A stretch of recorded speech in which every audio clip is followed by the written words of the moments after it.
my father would get boysenberries, and mother would, we would scrape things into a pile right here. And then we would take some of these berries as kind of a garnish, and we would put them on, and then we would just have at it like that. Mealtime was an entirely different experience in the forest. I once again enjoy the meals of my youth. I experienced flavors I had forgotten existed.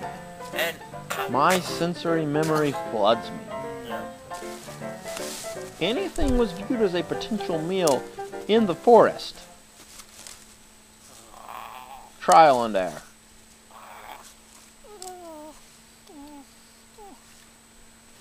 When I was younger, we hadn't invented meat yet. So one day me and my father were walking along, and we saw this dead squirrel on the ground, and it had some flesh hanging out of it, a couple maggots. And my father looked at it and he said, that looks pretty good. We ate a lot differently from that point. A couple years later, we discovered fire. What a day.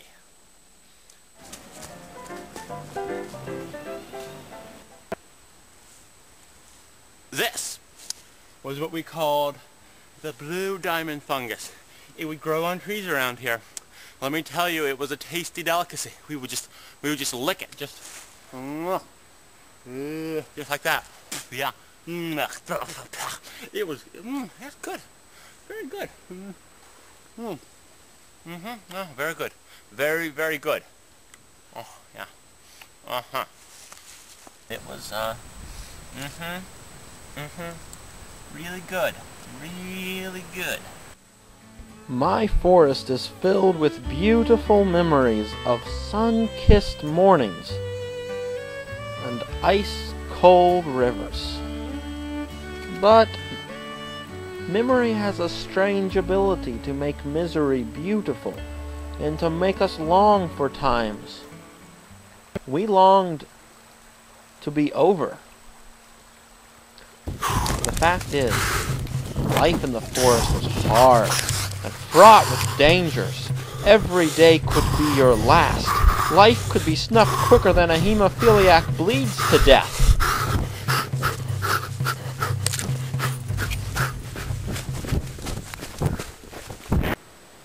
The closest I ever came to death. The closest I ever came to death. I think the closest I ever came to death was...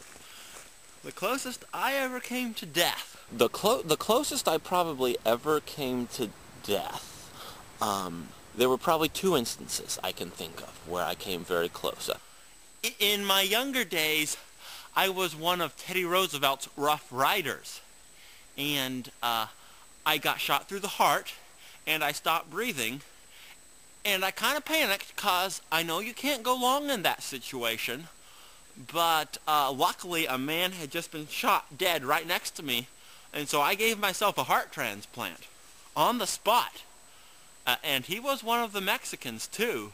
So I've always had a certain affinity for their culture and their kind. One time it was the winter, and I was skiing across the river, and I got out in the middle, and the ice just fell through, and I crashed right through. And I had just taken my clothes off for fear of dampness and hypothermia. So I was frozen to the neck in the nude for 47 days. And there was a mink who kept whapping at my face for the sheer pleasure of it. And I didn't have any food, so that may have been the closest I ever came to death. Oh, I did experiment with cigarettes once. Peer pressure. It's a killer. While these were extreme circumstances, there were dangers every day. There were bears. Bear! There's a bear! Bear, bear, bear! Bear! Bear, bear, bear! Avalanches. Avalanche! Avalanche! There's an avalanche! There's an avalanche! Avalanche! And robbers. Robbers! Lots of robbers. There's a robber! There's a robber! Robber! They're criminals! And there was illness. Out in the forest, we did not have access to doctors or health care, so we were forced to use our wits. This is where I suffered from leaky gut. Yeah, we didn't have antacids out in the forest, so we did the next best thing and put me up on this stump.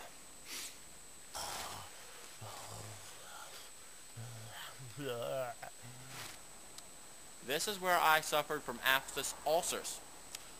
We didn't have Rembrandt toothpaste out here in the forest, so we did the next best thing and put me up on this stump.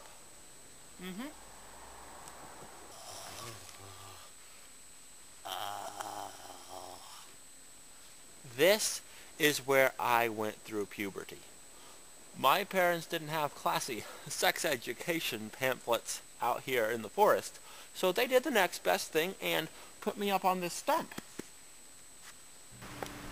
The forest can be harrowing. The forest can be glorious. But perhaps, most of all, it is peaceful and full of memories. In each corner of the forest there are special spots that hold seminal moments and memories for me. In this little cove, I first made the Kierkegaard leap to faith. I did not believe in wombats. Then I came here and I suddenly decided to believe in them. And I had no reason for it, because wombats, they're from Australia. And Australia, I didn't even know it was a land.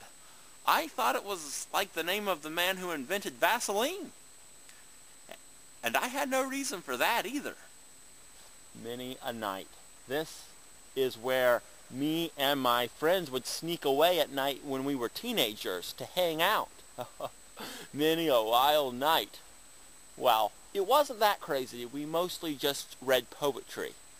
Kind of like that Robin Williams movie where the boys sneak away from the rigid prep school establishment and read controversial poetry by moonlight, and then the one boy becomes an actor instead of a lawyer, and his dad's so mad he makes him go to the Navy, and then the boy drastically overreacts and kills himself. That was pretty much us, in a nutshell. Except our parents were very supportive. And we mostly just read stupid romance poems. This ice has a very special significance for me and our family, because every winter we would bury my father under the ice and let him sleep for the winter.